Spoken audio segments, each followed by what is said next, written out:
d'accord. Tout à l'heure, un mail ou un SMS, je ne sais plus, parce que j'en ai reçu pas mal, de Lionel Bast, qui m'a dit qu'il était disponible ce soir, et qu'il y aura certains adjoints au conseiller.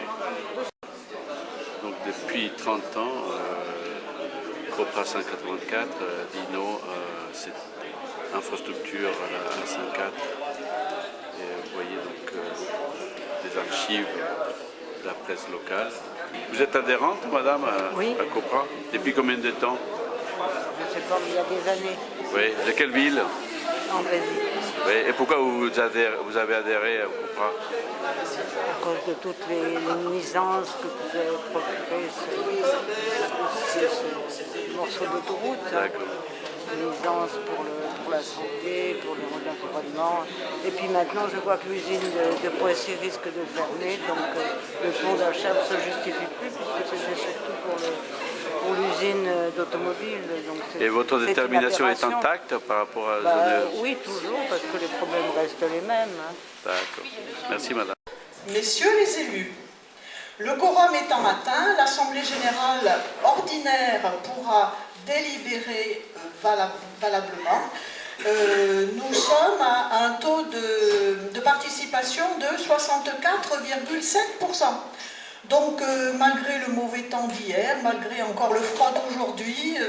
On va surtout évoquer le projet de liaison RD30, RD190 Pont d'Achères, puisque maintenant c'est surtout lui uniquement qui est d'actualité, puisque le prolongement de la francilienne est en stand-by. Donc on va faire le point sur les rendez-vous que nous avons eus, sur l'état des lieux, les travaux, etc. Quand vont-ils commencer, en insistant sur les points négatifs, et puis en insistant aussi sur tout ce qu'on a eu comme activité avec les manifestations que nous avons organisées, avec les rendez-vous avec des élus que nous avons eus dans le Val d'Oise et des nouveaux députés. Donc on fait un petit peu le tour de toutes les activités que nous avons eues, toutes les actions que nous avons eues. Et comment trouvez-vous les niveaux d'accueil de la population large, sans que ce soit des sympathisants de votre association, mais au niveau de la population, l'écho est toujours le même? Vous sentez qu'il y a toujours un bon accueil? Alors il y a un bon accueil. Malheureusement, il y a des personnes qui confondent un petit peu les deux projets, à 104 et à 104 bis, vous voyez. Oui. Donc là, je leur montrais tout à l'heure à différentes personnes sur la carte que le projet du département n'était pas le même que celui de prolongement de la francilienne, mais qu'à la fin, cela va avoir le même débouché, puisque ça sera la liaison à 13 à 15. Vous voyez, mais je leur précisais sur la carte... Vous faites du travail de pédagogie. J'essaye.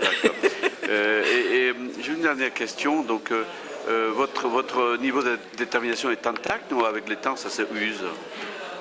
Bah, écoutez, ça fait 33 ans qu'on travaille, qu'on combat le premier projet, maintenant le deuxième du département. Malgré ces 33 ans, on a toujours l'œil vif et on est toujours en pleine action. Hein.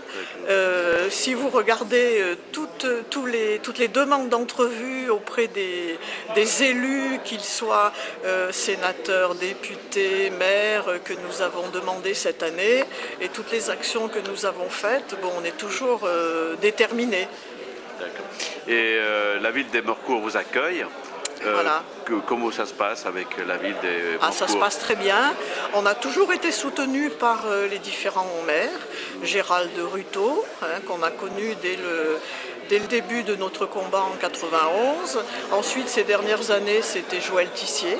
Et puis maintenant, le nouveau maire qui a fait partie du conseil municipal depuis très longtemps, Didier Guéret.